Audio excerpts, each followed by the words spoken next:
Sindh assembly में opposition leader Haleem Adil Sheikh वॾे वज़ीर सैयद मुराद अली शाह खे नाअहल करार ॾियण लाइ सिंध हाई कोर्ट में दरख़्वास्त दाख़िल कराए छॾी। हलीम आदिल शेख चयो आहे त मुराद अली शाह सादिक यमीन नाहे रहियो, यूनिस मेमण कैनेडा मां वेही हुकूमत हलाए रहियो आहे। मुराद शाह संदसि मुंशी आहे। सिंध 13 सालनि खां मुसीबत में आहे।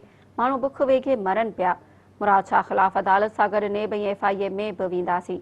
Opposition leader Haleem Adil Sheikh MP Raja Azhar senior वकीलनि ऐं कानूनी माहिरनि सां गॾु सिंध हाई कोर्ट पहुतो, जिते वॾे वज़ीर ख़िलाफ़ आईनी पटीशन दाख़िल कराई। दरख़्वास्त में चयो वियो आहे त मुराद अली शाह खे 2013 में बिटी शौहरियत लिकाइण ते सुप्रीम कोर्ट खेसि नाअहल करार ॾिनो हो। बिटी शौहरियत केस में नाअहली बावजूदि हू नंढी चूंड में हिसो वरितो ऐं कामयाब थी वियो। दरख़्वास्त में वधीक चयो त मुराद अली शाह सादिक यमीन नाहे रहियो। मुराद अली शाह खे आर्टिकल 62 ऐं 63 तहत मुस्तक़िल तौर ते नाअहल करार ॾिनो वञे। हुन अदालत ॿाहिरां मीडिया सां ॻाल्हाईंदे हलीम आदिल शेख चयो त सिंध 13 सालनि खां मुसीबत में आहे।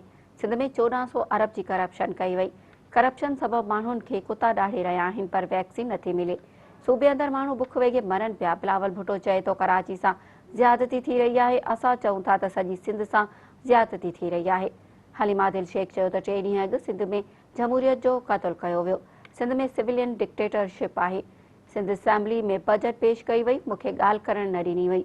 आउं अपोजिशन लीडर आहियां। मुंहिंजे आॾो हुकूमत जवाबदा आहे। अपोजिशन लीडर चयो त अदालत चई रही आहे त यूनिस सेठ केरु आहे। वॾो वज़ीर यूनिस मेमण जो मुंशी आहे।